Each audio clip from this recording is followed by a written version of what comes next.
गोटे छोट गाँ थिला शांत और सुंदर। सेठारे गोटे दिन गाँ जणे वृद्ध मनीष मरीगले। सबु गाँ लोक मिशी तांकर शव नेई मशानी को जाउथिले। किंतु झियो बहु माने मने मने भय भाबुथिले। प्रथमे लोके गाँ रे आगरे जाउथिले, तांको पछरे बुढ़ा माने, आउ सबुथु पछरे थिले किछि झियो ओ बहु।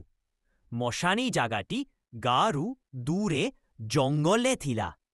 पथ घेरी थिला बड़ बड़ गछ। पक्षी और आवाज ओ पत्रर खसखस ध्वनि शुणिले मध्य मने भय हेउथिला। झियो बहु माने मने मने कहुथिले, ओइमा मशानी को जीवा माने किछि भय लागुछि। जदि भूत देखा देइले, किंतु सेमाने चुप्प होई सबुंक सह चालुथिले। सबु मिशी दाह संस्कार सरिला परे राति आइथिला।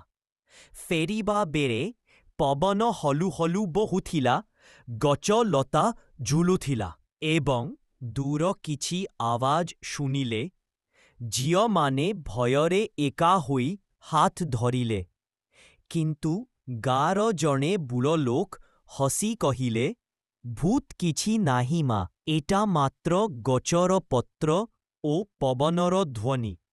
भय कले मने भूत देखा जाए, नाही हेले नाही। से कथा शुनी सबु झियो बहु माने भय हरिगला। सेमाने हसी हसी गाँ को फेरिले ओ सेई दिनरु सेमाने बुझिले, भूत नाही, भय हेउछि मनर खेळ।